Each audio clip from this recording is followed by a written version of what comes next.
Assalamualaikum warahmatullahi wabarakatuh. Melanjutkan video sebelumnya, dan kali ini kita akan membahas tentang eksistensi manusia. Kita mulai dari Pupuh Asmarandana yang menyebutkan, "Berkatalah Syekh Siti Jenar, Sunan Bonang, Anda undang saya untuk datang ke Demak. Saya enggan untuk datang ke sana, sebab saya merasa tidak di bawah atau diperintah oleh siapapun, kecuali oleh diri saya. Perintah pribadi yang saya ikuti, dan selain itu tak ada yang saya patuhi perintahnya. Bukankah kita ini sesama mayat? Mengapa seseorang memerintah orang lain? Manusia itu sama antara satu dengan yang lain. Sama-sama tidak mengetahui siapa yang sukma itu. Yang disembah itu hanya namanya. Meski demikian, dia bersikap sombong dan merasa berkuasa memerintah sesama bangkai." Pada akhir abad ke-19 hingga abad 20, muncullah filsafat eksistensialis di Eropa. Filsafat ini dikaitkan dengan Søren Kierkegaard pada tahun 1813 hingga 1855, dan filsuf Jerman Friedrich Nietzsche 1844 hingga 1900. Pengaruh filsafat eksistensialis ini semakin menguat setelah munculnya filsuf Martin Heidegger pada tahun 1889 hingga 1976 dengan karyanya Ada dan Waktu, serta filsuf Prancis Jean-Paul Sartre pada tahun 1905 hingga 1980. Yang menjadi ajang pemikiran para filsuf eksistensialis adalah individualitas, makna atau tujuan hidup manusia, dan kebebasan manusia, serta kemampuan masing-masing individu untuk memilih tingkah laku, tujuan, nilai, dan tindakannya. Jika filsuf tersebut baru muncul pada pertengahan abad 19, maka Syekh Siti Jenar telah menjelaskan eksistensi manusia pada perempat pertama abad ke-16. Tapi Syekh Siti Jenar bukanlah seorang filsuf. Dia seorang praktisi kehidupan. Dia tidak menulis sebuah buku sebagai wacana dalam kehidupan. Eksistensi manusia dijelaskan kepada murid-muridnya agar mereka mengerti makna hidup ini, mengerti tentang hakikat hidup di dunia ini, agar tidak terjadi permusuhan dan penindasan di antara sesamanya. Selanjutnya, manusia bebas memilih pekerjaannya dan hasilnya bisa dinikmati bersama, yaitu dinikmati oleh anggota keluarga dan orang-orang yang menjadi tanggungannya. Membayar pajak agar roda pemerintahan untuk memberikan pengayoman, perlindungan kepada warganya bisa berjalan. Kesejahteraan rakyat tercipta.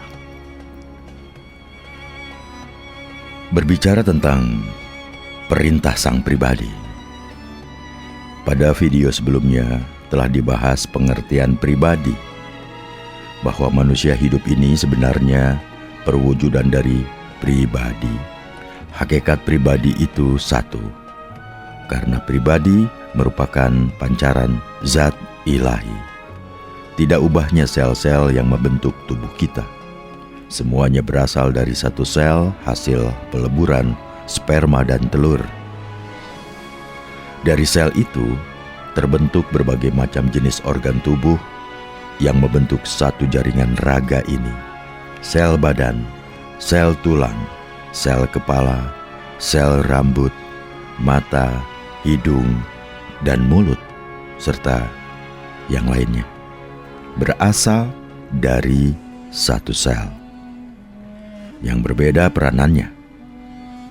Walaupun peranan sel-sel organik itu berbeda, tapi sama-sama totipoten. Setiap sel dapat tumbuh menjadi raga yang utuh.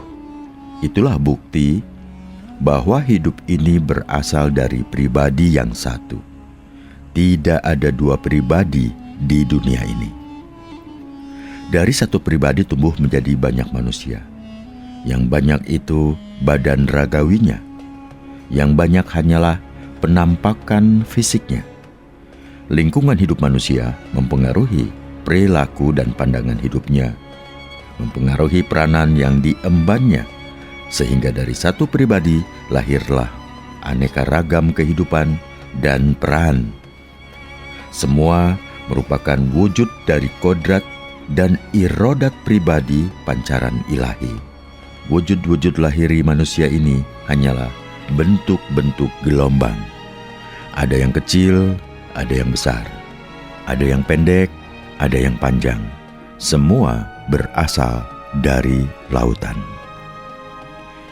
Jika manusia menyadari kodrat dan irodatnya, tidak ada manusia yang memerintah atau diperintah yang lain.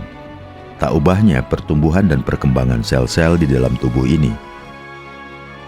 Jantung tumbuh dan bekerja bukan karena perintah otak.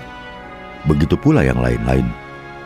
Walaupun otak manusia sebagai pusat koordinasi kehidupan, tapi otak tidak memerintah ginjal, usus, hati, paru-paru, limpa, dan lainnya. Semua bekerja atas peran kodrat dan irodatnya yang dikoordinasi otak. Ya, masing-masing menjalankan peranannya. Yang satu tidak menindas atau mematikan kehidupan yang lain. Kalau ada sel yang kerjanya menindas atau membunuh sel lainnya, itu namanya sel kanker. Sebenarnya dalam kehidupan masyarakat manusia juga, ya seperti itu. Orang-orang kerjanya menindas, menghisap, merugikan, menguasai, atau membunuh orang atau kelompok lain yang menjalankan fungsinya dengan benar. Mereka itu adalah sel-sel kanker dalam kehidupan. Nah, dari bait pupuh yang sudah disampaikan melalui pupuh Asmarandana, Syekh Siti Jenar menjelaskan bahwa dirinya cuma mengajarkan agama sesuai dengan yang dia pahami. Memang pemahamannya terhadap agama Islam berbeda dengan wali-wali yang lain, tapi itu toh sebatas memenuhi kodrat dan irodat sang pribadi yang bertahta di dalam dirinya. Jadi kalau ada perintah, sebenarnya hanya perintah yang datangnya dari dalam, bukan dari luar. Raja juga memenuhi peranannya yang diemban dari sang pribadi. Fungsi seperti otak, mengkoordinasi jaringan kehidupan dalam sebuah negara. Dalam eksistensinya manusia memang harus mematuhi perintah sang pribadi. Pada zaman sekarang mematuhi sang pribadi ini dikatakan mengikuti suara hati nurani. Ini cuma istilah, yang dimaksud sama, perintah dari dalam. Karena yang dalam itu jujur, yang dalam tidak pernah berbohong. Namun yang dalam ini terperangkap badan, dan dunia luar menarik sang dalam untuk keluar. Bila yang di dalam lemah, maka suaranya tidak dihiraukan lagi. Tidak ubahnya suara rakyat kecil tidak digubris oleh para elit negara, walaupun suaranya itu benar. Nah, saat ini, apa yang dipraktikkan oleh para pemimpin negara-negara maju mirip dengan yang disuarakan oleh Syekh Siti Jenar. Para pemimpin itu dipilih oleh rakyat, dan mereka bekerja untuk membangun kesejahteraan rakyat. Mereka hidup bukan untuk menguasai rakyat, tapi untuk memenuhi fungsi kehidupan yang diamanatkan oleh rakyat, yaitu hidup aman, adil, dan makmur. Raja atau kepala pemerintahan tidak perlu marah hanya karena berbeda pandangan dengan rakyat. Perintah sang pribadi yang bertahta di dalam diri raja sama dengan perintah sang pribadi yang bersinggasana di dalam diri Syekh Siti Jenar atau yang lainnya. Karena Sang pribadi merupakan wujud pencerminan Dia yang Maha Kuasa. Cobalah perhatikan bagian dari Pupuh 3, bagian 39 ini. Di dunia ini semua manusia sama. Mereka semua mengalami suka duka, menderita dan nestapa. Saya hanya setia pada satu hal saja, yaitu Gusti Zat Maulana. Di dalam bait selanjutnya disebutkan bahwa Tuhan tidak tampak dalam raga manusia, tetapi Dia sangat sakti menguasai segala yang terjadi dan menjelajahi alam semesta ini. Jadi jelas bahwa pribadi adalah manifestasinya. Dalam wujud lahiriah, semua manusia sama. Masing-masing mempunyai peranan sebagaimana yang diperintahkan oleh sang pribadi. Bila menyadari arti peranan yang diemban, seorang presiden tidak akan merasa lebih tinggi dari seorang kuli. Tidak ada kelebihan yang perlu dibanggakan sehingga lupa diri. Jika dalam bahasa Al-Quran dikatakan, Inna akramakum inda illahi atakum. Sesungguhnya yang paling mulia di sisi Allah adalah mereka yang paling bertakwa di antaramu. Siapakah orang yang paling takwa? Tentu bukanlah mereka yang paling hafal kitab suci, juga bukan mereka yang paling banyak menjalankan ritual agama. Kalau penilaian ketakwaan itu didasarkan pada hafalnya kitab suci, tidak perlu ada berbagai macam kitab suci di dunia ini. Begitu pula jika didasarkan pada banyaknya ritual, tidak perlu ada aneka agama di bumi ini. Satu macam agama dan diwariskan terus-menerus sudah cukup. Tapi kenyataannya tidak demikian. Berbagai macam agama muncul di dunia, bahkan sampai saat ini. Walaupun agama yang lebih dulu menyatakan sebagai penutup. Yang Kristen menyatakan Yesus sebagai satu-satunya jalan untuk sampai kepada Tuhan. Artinya sudah tertutup bagi munculnya agama lain. Begitu pula kebanyakan orang Islam yang mengklaim bahwa agama Islam sebagai agama yang sah. Dengan demikian, Muhammad SAW sebagai penutup agama. Masing-masing klaim bahwa dirinya yang benar. Padahal semua sadar bahwa semua manusia sama kedudukannya, yaitu sama-sama hambanya. Loh, apa nggak bingung? Di mana logikanya? Lebih bingung lagi bila jawabnya memang kebenaran di luar logika.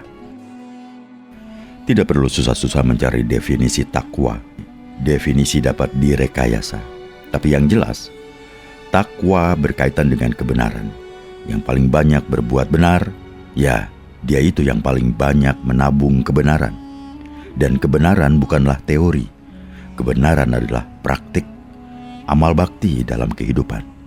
Amal bakti menjadi benar bila itu wujud dari panggilan nurani, sang pribadi.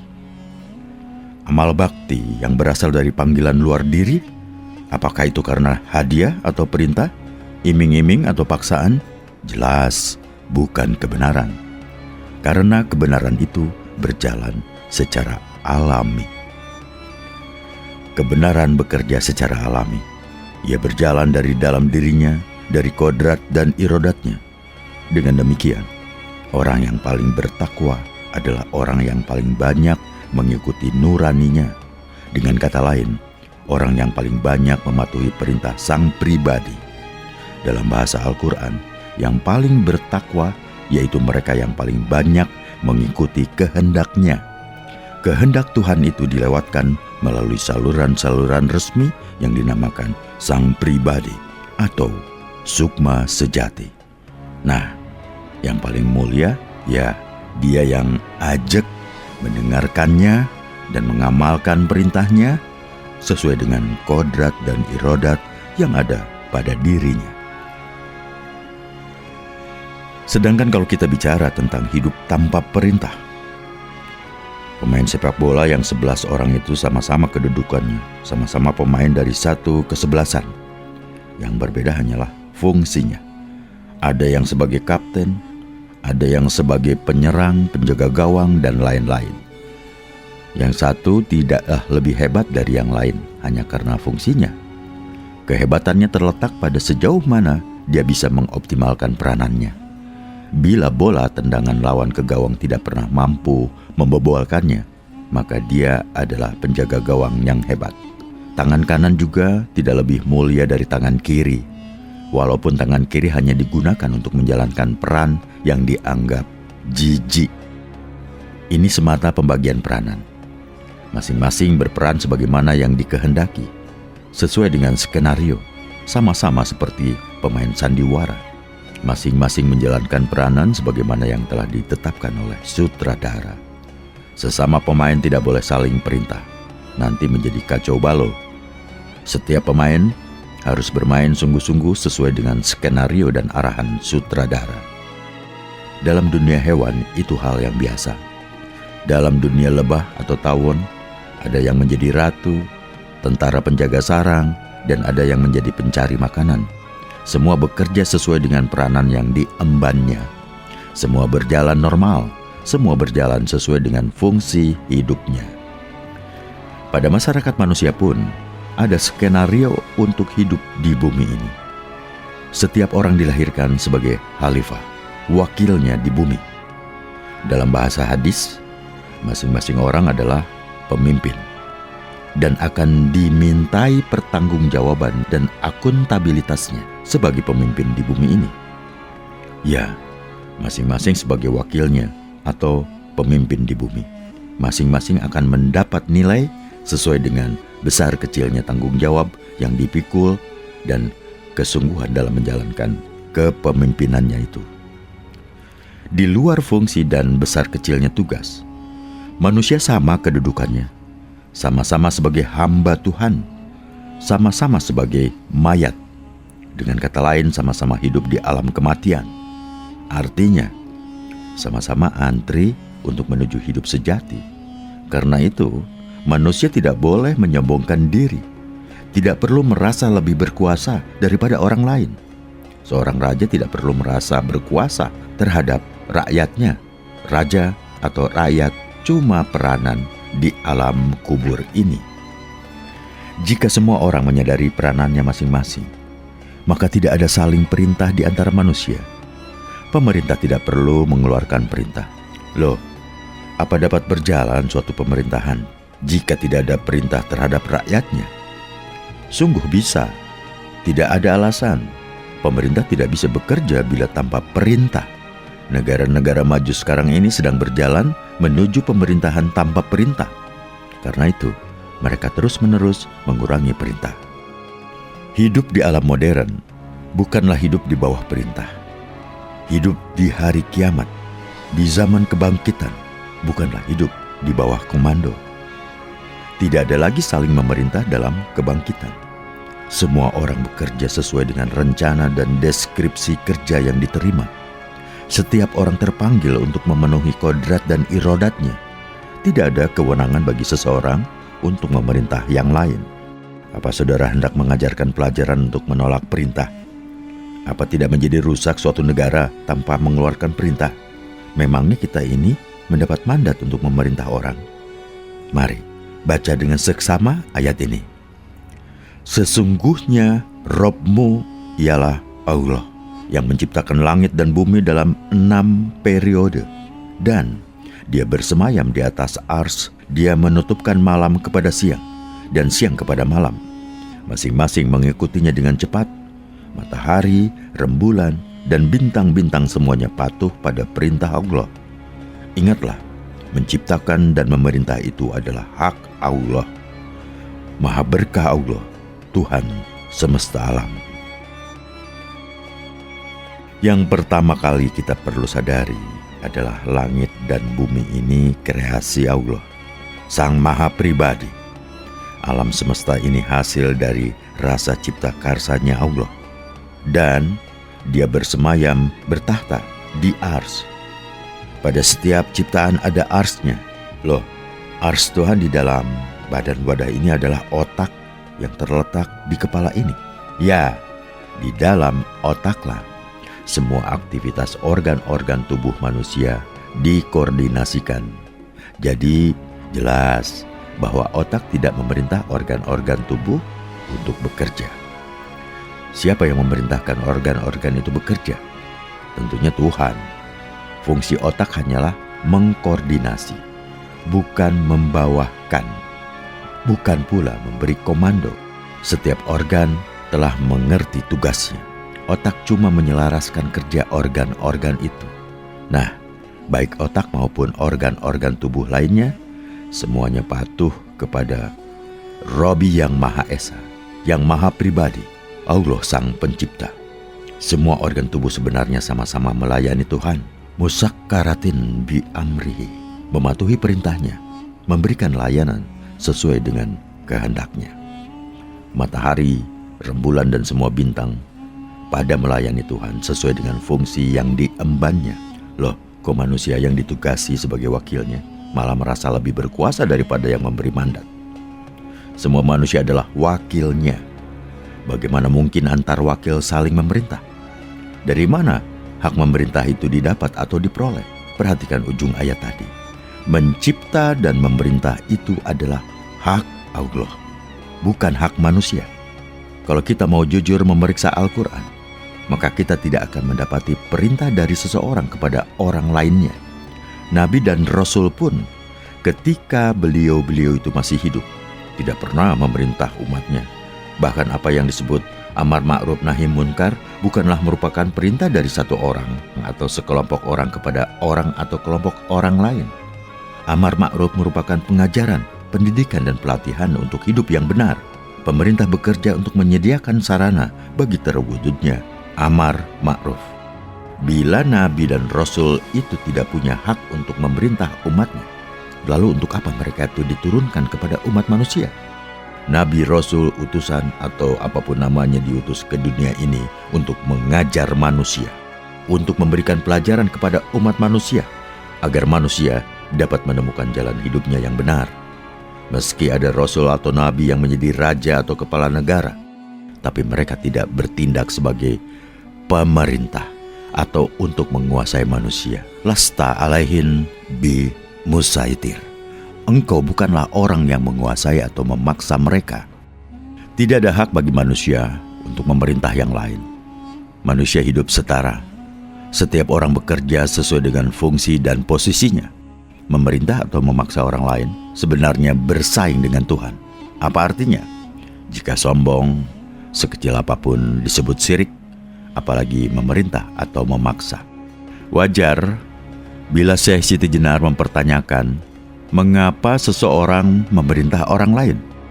Menurut Syekh Siti Jenar, semua manusia di bumi ini statusnya bangkai.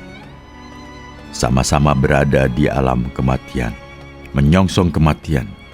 Yang benar, manusia hendaknya saling membimbing, yang tahu memberi pelajaran kepada yang belum tahu, yang berharta membuka lapangan pekerjaan sehingga pengangguran tidak ada atau berkurang, yang kuat menolong yang lemah membantu yang kuat. Jadi, sejak kecil seorang manusia harus dididik, bahkan dalam ilmu Jawa. Sejak dalam kandungan seorang manusia sudah dididik. Karena itu, perempuan yang mengandung dalam hasanah pengetahuan Jawa disebut juga mbobot. Kata bobot berarti timbang. Mbobot artinya menimbang.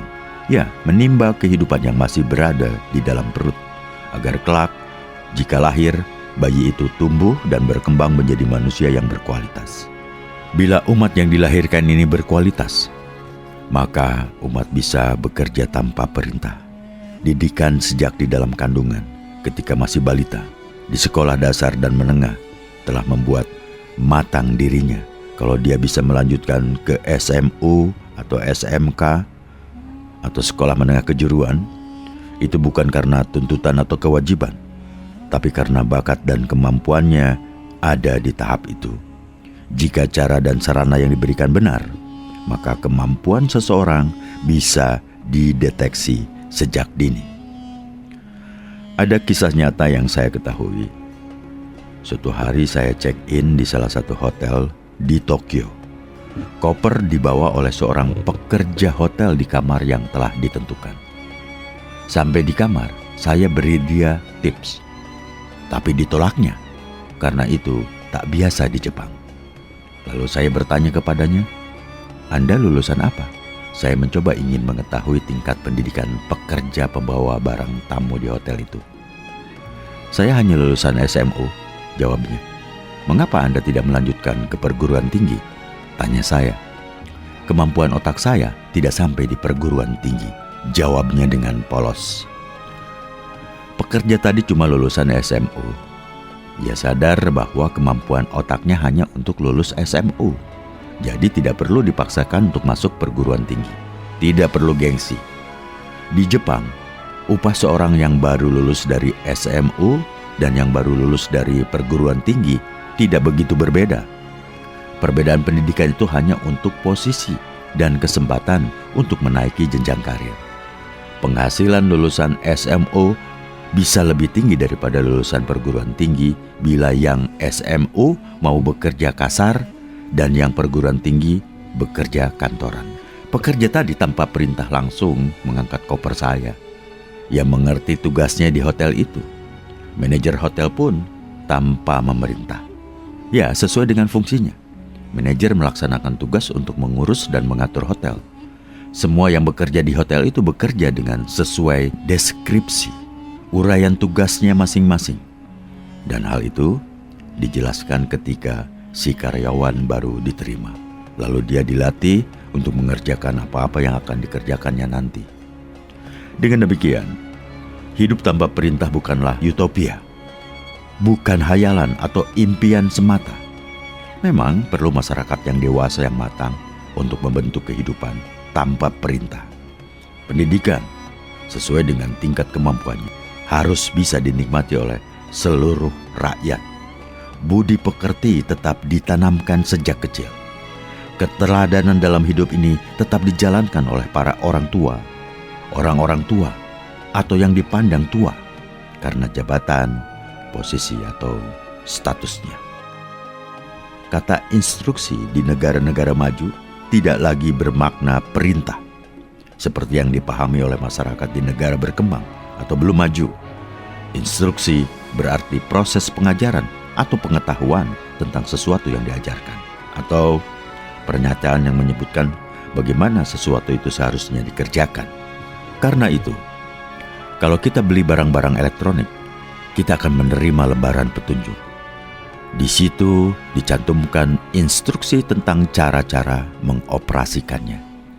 Nah, kalau masyarakat sudah melek baca, sudah dapat memahami apa-apa yang dibacanya, sudah ikro, maka tidak perlu lagi ada perintah. Hidup tanpa perintah, tidak ada kewenangan pada seseorang untuk memerintah orang lainnya.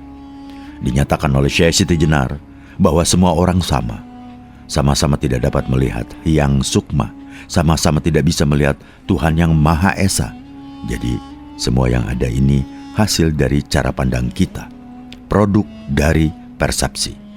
Loh, kenyataannya kalau tanpa perintah, pekerjaan tidak bisa jalan, rakyat tidak dapat berbuat jika tidak ada yang memerintah. Pernyataan itu tidak sepenuhnya benar. Sebagian benar. Tanpa perintah sesuatu tidak dapat berjalan. Bila sistemnya semrawut, bila tak ada koordinasi, bila pembagian tugas dan peranan tidak benar. Namun, kita juga menyaksikan banyak hal yang terjadi dengan baik di negeri ini tanpa menunggu perintah pihak yang berwenang. Banyak pihak yang menjadi karena kesadarannya sendiri. Kita harus menyadari bahwa ada kodrat dan irodat di dalam diri kita. Kodrat dan irodat itu sifat cahaya ilahi. Bila kita rajin meniti, kita telah menempuh hidup sejati. Syekh Siti Jenar tidak beradu pendapat, tidak berniat makar terhadap pemerintah Demak Bintoro di bawah Sultan Cekkopo dari Mongol. Syekh Siti Jenar hanya membabar ilmu tentang hakikat hidup. Di antara yang diajarkan oleh Syekh Siti Jenar adalah anak cucu penguasa Majapahit. Dan yang diajarkannya berbeda dengan yang telah diajarkan oleh para wali lainnya yang mendukung pemerintahan Cekkopo. Sultan takut terhadap kemungkinan bangkitnya kembali kekuasaan Majapahit. Makanya Syekh Siti Jenar diperintah untuk datang menghadap Raja Cekkopo. Hidup saling memerintah itu tidak benar menurut ajaran Syekh Siti Jenar. Karena itu, dia menolak.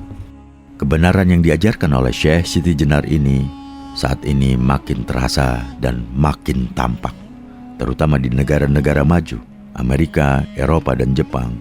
Kearifannya pada 500 tahun yang lalu baru mewujud pada akhir abad ke-20. Kearifan yang luar biasa, walaupun kala itu belum kondusif, atau belum cocok. Bicara tentang masalah individualitas, salah satu tema yang lazim dalam filsafat eksistensialis adalah individualitas. Hak hidup seseorang tidak boleh dicampuri oleh pemerintah, sepanjang pencapaian tujuan individu itu tidak menimbulkan gangguan atau kriminalitas, tidak menimbulkan kejahatan, tidak membuat kerugian atau secara hukum bagi orang lain. Menurut Syekh Siti Jenar, setiap orang boleh mengekspresikan dirinya dalam kehidupan bersama di alam dunia ini, selama seseorang bertindak sesuai dengan kehendak nuraninya, sesuai dengan kodratnya atau bakat dan kemampuannya. Itu berarti dia mengikuti perintah yang agung Tuhan. Pada waktu itu, kebebasan individual dilukiskan dalam pupuh 3. Saya di sini membuka hutan, bercocok tanam di ladang untuk penghidupan atas kehendak yang manon atau Tuhan yang Maha Tahu. Jikalau tanaman telah memberi hasil, maka saya makan bersama yang agung yang memerintah saya. Ketika saya mencangkul, saya bersama Tuhan. Begitu pula ketika saya mengambil hasil cocok tanam, saya bersama Tuhan. Apa yang disampaikan Ki Pengging terhadap Adipati Wonosalam, utusan Demak, benar-benar merupakan ajaran tauhid Islam. Walaupun Ki Pengging bukan seorang yang beragama Islam, tapi dia menerima sepenuhnya ajaran Syekh Siti Jenar. Penjelasan Ki Pengging tersebut sesuai dengan ayat pada surat Al-Hadid. Dan dia bersama kamu semua di mana saja kamu berada. Dan Allah senantiasa melihat apa-apa yang kamu kerjakan. Menyadari bahwa dirinya senantiasa bersama Tuhan dan aktif dalam mencari penghidupan merupakan ekspresi kebebasan dan tanggung jawab. Manusia mempunyai fungsi lahir dan fungsi batin. Eksistensi manusia itu lahir dan batin. Selain bekerja untuk memenuhi kebutuhan lahiriahnya, manusia juga berbuat untuk memenuhi keperluan batinnya. Masing-masing harus diisi. Pengisian lahir berupa jenis pekerjaan, sedangkan pengisian batin berwujud pandangan hidup, pendapat, agama, dan kepercayaan. Semua ini harus bisa diekspresikan sesuai dengan kodrat dan irodatnya, sesuai dengan bakat, kemampuan, dan kehendak individu. Bila manusia dapat mengekspresikan fungsi dan peranannya, maka dia dapat merasakan kebahagiaan hidup seperti yang diajarkan agama. Dalam bahasa eksistensialis, keberadaan manusia sebagaimana adanya harus diterima, tidak perlu direkayasa. Rekayasa merupakan pengingkaran terhadap harkat hidup manusia. Jika tujuan sebuah pembangunan merupakan pembangunan manusia seutuhnya, maka pembangunan tidak boleh dilakukan dengan mengingkari kodrat dan irodat manusia itu sendiri. Justru pembangunan harus ditujukan untuk menciptakan sarana dan wahana manusia untuk dapat mewujudkan dirinya. Kita sering mengecam Barat yang mempunyai pandangan hidup individualisme. Kita menganggap individualisme tidak sesuai dengan budaya kita. Tapi nyatanya, kita ini lebih individualis daripada orang-orang Barat. Rupanya kita salah mengerti atau tidak dapat membedakan antara individualisme dan individualis. Dalam bahasa kasarnya, individualisme itu paham yang menempatkan hak individu sebagai sentralnya. Loh, individualis itu hidup lu, gue. Hidup semau sendiri tanpa pernah mau memperhatikan kepentingan orang lain. Kita bisa menyaksikan hidup individualis ini di banyak tempat di negeri kita. Kita dapat melihat di jalan raya sebagaimana banyak pengemudi mau menang sendiri. Di jalan dan di pagar tembok banyak coretan tangan usil. Fasilitas umum dirusak. Tanah-tanah milik orang-orang kecil dikuasai untuk kepentingan segelintir orang. Yang elit hanya mewakili suaranya sendiri. Sekelompok orang membungkam pendapat orang lain. Tafsiran kelompoknya dipandang paling sah dan paling benar. Tafsiran agama diabsolutkan. Kalau hidup individualis seperti ini, tambah rusak. Dalam kondisi individualis, orang tidak dapat membedakan antara fakta dan realita, antara wacana dan citra, balita dan dewasa, sehingga sering kita mendengarkan hal-hal seperti, pokoknya saya mau ini. Sekarang ini saya sedang menjabat. Kapan lagi? Kalau enggak sekarang ini saya perjuangkan. Saya lihat orang-orang yang sealiran dengan saya banyak, mungkin mayoritas.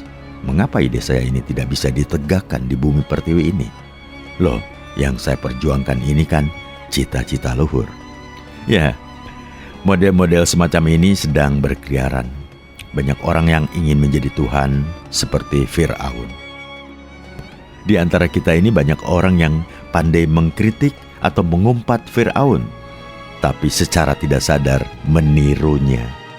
Kita sering lupa bahwa orang lain pun punya ide dan pandangan. Kalau kita ini dibiarkan seperti balita, maka kita akan saling klaim bahwa ide dan pandangan kita sendiri yang paling benar. Akhirnya kita tidak bisa menghargai dan mengapresiasi pihak lain. Kita menjadi manusia individualis. Syekh Siti Jenar mengingatkan akan hal itu. Syekh Siti Jenar mengingatkan agar setiap orang memahami eksistensi orang lain, sehingga terwujudlah hidup saling menghargai, saling menghormati, saling mengapresiasi. Tata cara seperti itu sudah ada di Jawa dari dulu. Bagaimana orang-orang di Nusa Jawa menerima kedatangan agama Hindu, Buddha, dan Islam perlu diambil pelajaran. Sama-sama mengerti. Mereka datang dengan permisi, yang menerima juga lega hatinya. Coba mari kita perhatikan penjelasan Ki Pengging atau Kebo Kenongo kepada Dipati Wonosalam dalam Pupuh 3. Saya membimbing orang lain, tidak berkeliling kemana-mana. Mengapa raja melarang orang yang mengikuti kehendaknya? Bukankah itu kepunyaan pribadi? Lagi pula langit dan bumi ini bukan milik Srinata, melainkan kepunyaan orang banyak. Jadi hak individu harus dijaga, harus dipelihara. Mengapa? Karena bumi, langit, dan seisinya ini dianugerahkan oleh Tuhan kepada semua manusia. Satu bayi lahir, hak hidupnya sama dengan orang dewasa. Karena itu, membunuh seorang bayi dinilai sama dengan membunuh manusia dewasa. Ada hak hidup individu. Kita harus dapat membedakan hak hidup dan hak waris. Hak hidup individu bagi yang dilahirkan oleh si kaya atau si miskin tidak ada bedanya. Raja atau rakyat jelata sama saja. Pejabat tinggi atau kuli juga sama. Sami mawon, ingatlah, yang memiliki hidup hanya satu. Dia yang maha hidup, yang urip. Tidak ada seorang pun di dunia ini yang diberi otoritas untuk menguasai hidup seseorang, apalagi menguasai hidup orang banyak, kata Pengging. Sultan itu hawadis badaniyah saja. Berbagai bentuk dan rupa ini hanyalah badaniyah. Secara badaniyah ada orang yang dilahirkan oleh orang kaya atau miskin. Yang membedakan antara satu orang dengan orang lainnya adalah warisan lahiriahnya, lalu kodrat dan irodatnya, yaitu bakat dan kemampuannya, dan lingkungan hidupnya yang turut serta mempengaruhinya. Apalagi negara ingin hidup adil, makmur, dan sejahtera, maka hak hidup individu ini harus mendapat perhatian yang seksama. Dari awal, setiap orang harus diberi kesempatan tumbuh yang sama. Seumpama lomba maraton harus dimulai dari garis start yang sama.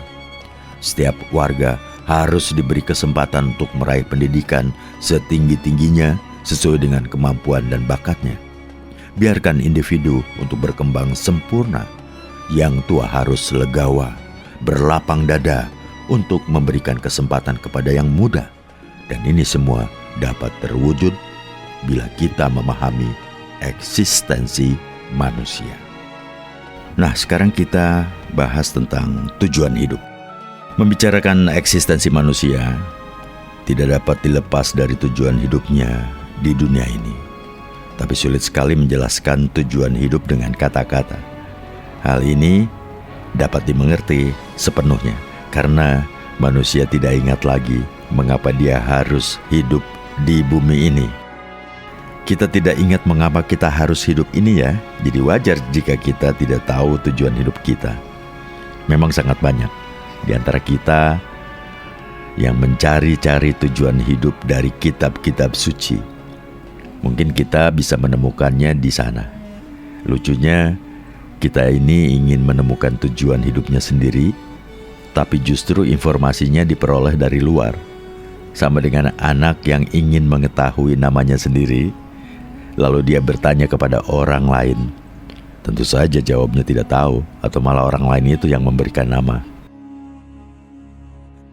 Kalau kita menelusuri hasanah pengetahuan Jawa, ternyata tujuan hidup itu tidaklah keluar dari eksistensi manusia. Apa itu? Selamat. Ya, terlepas dari dalil atau kata-kata falsafah, hidup selamatlah adalah tujuan semua manusia. Mungkin ada tujuan lain atau tujuan yang lebih tinggi dari itu, tapi selamat adalah tujuan pokok manusia. Selamat di Jawa mempunyai makna aman, tidak ada gangguan, tidak menderita, juga tidak mengalami kerugian. Sebagai tujuan hidup, selamat juga mempunyai makna widada, yaitu selamat di mana saja dan kapan saja hingga selama-lamanya. Suatu keselamatan yang bebas dari ruang dan waktu. Karena itu konsep neraka dan surga atau nar dan jana pada mulanya tidak dikenal di Jawa. Konsep yang ada dan digunakan hingga sekarang adalah rahayu. Dalam konsep ini terkandung kebenaran, keselamatan, kebaikan, dan ketepatan. Jadi, kehidupan yang rahayu dalam konsep Jawa adalah hidup yang teratur, tertib, sejahtera, sehat, indah, dan penuh kebajikan. Kalau dalam bahasa agama Islam ya hasanah di dunia dan akhirat, serta bebas dari api. Dengan adanya berbagai konsep yang datang dari luar, maka konsep rahayu lama-lama hilang dan tidak lagi dimengerti oleh generasi penerusnya. Konsep keselamatan akhirnya diadopsi dari luar. Ada nirwana dari Buddha, moksa dari Hindu, surga dari Islam, dan berikutnya Yesus dari Kristen. Ada yang berubah. Dalam konsep Jawa, keselamatan adalah praktek nyata. Urip mung mampir ngombe.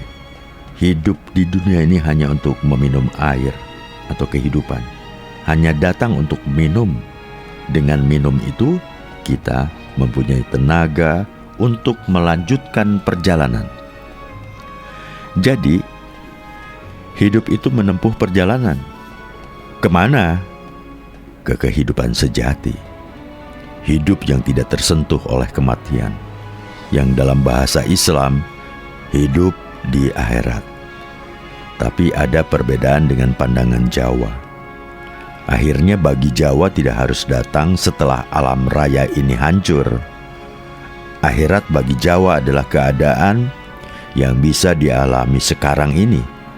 Ia tidak terikat waktu, bukan dulu atau nanti.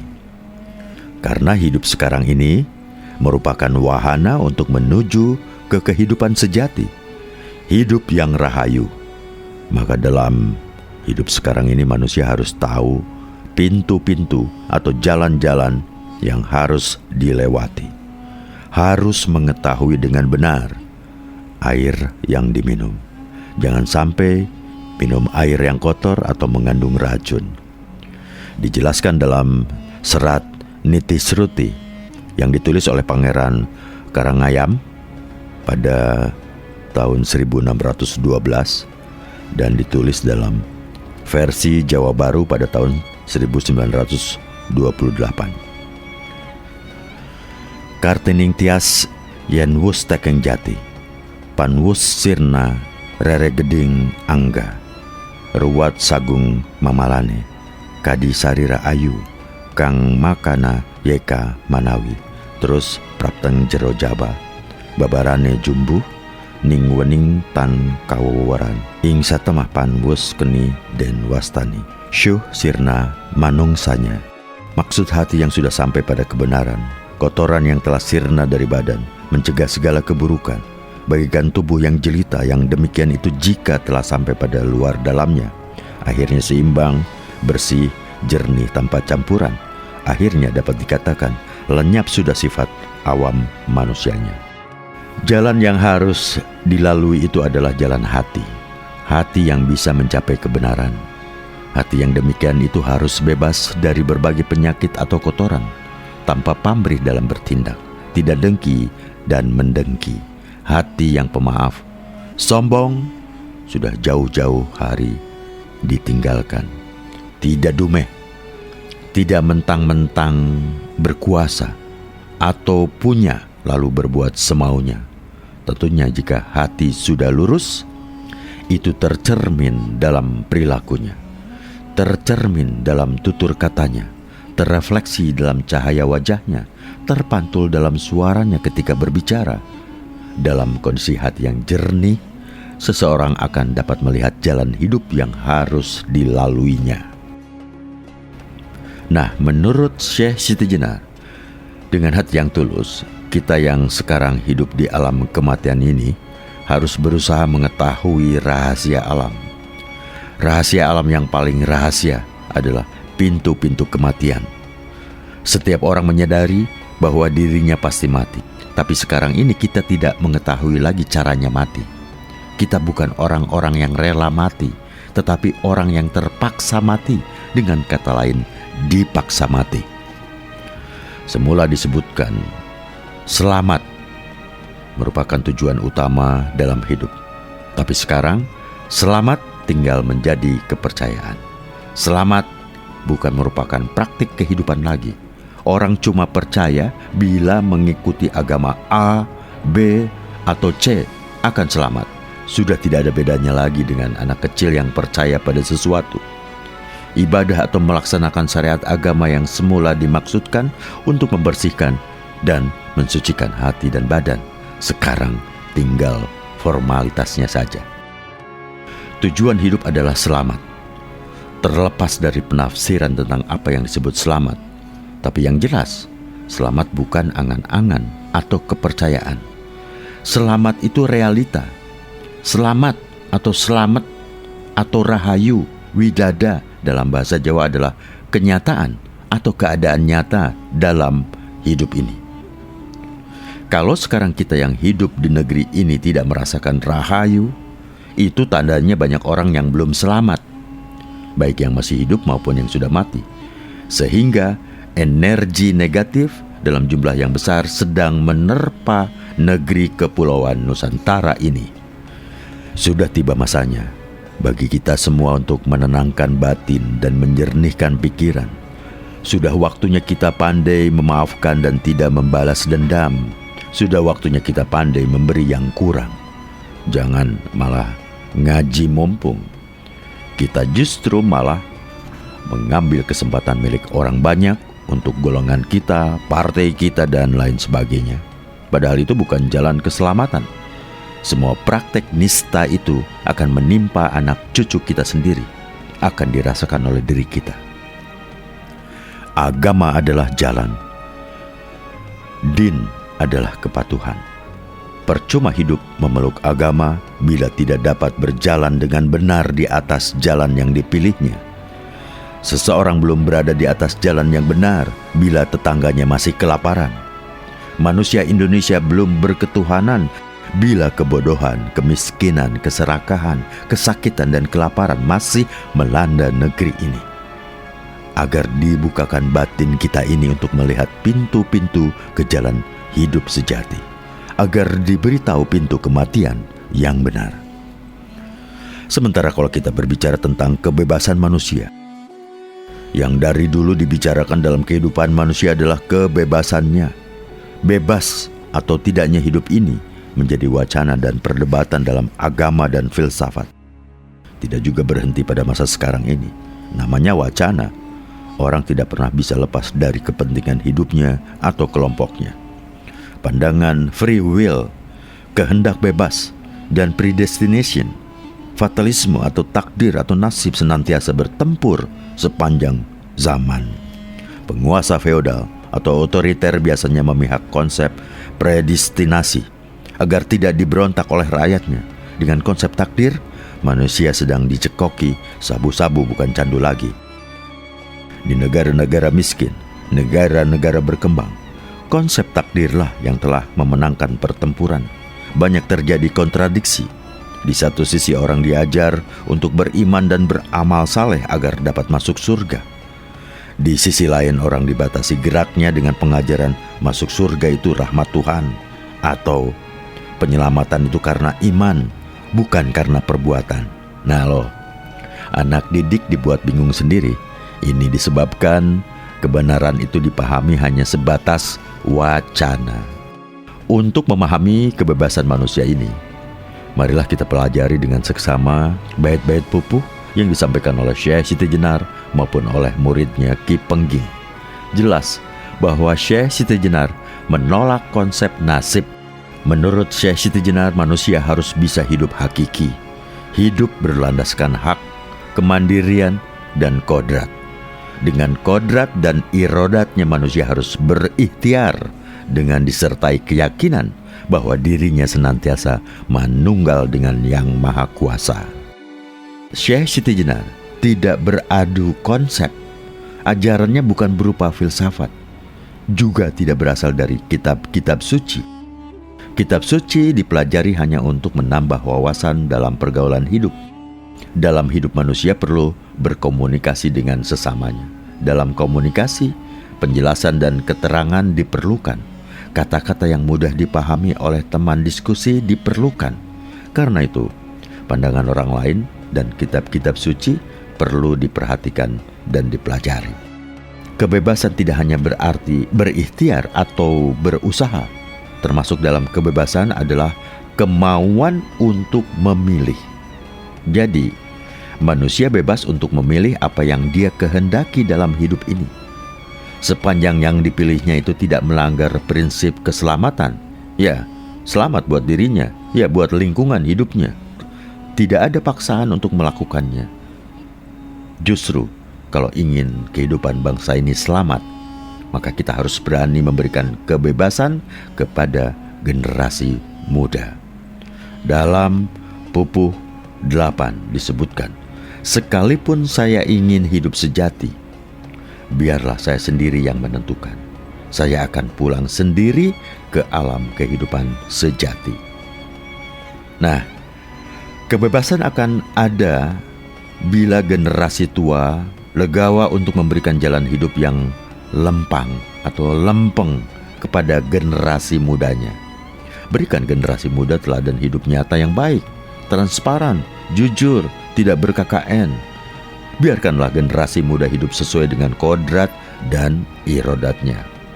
Bila lingkungan hidup ini kondusif bagi pertumbuhan dan perkembangannya, maka mereka akan bisa mengembangkan bakat dan mengoptimalkan kemampuannya untuk masa hidupnya. Manusia harus dapat berusaha dan menentukan hidupnya sendiri.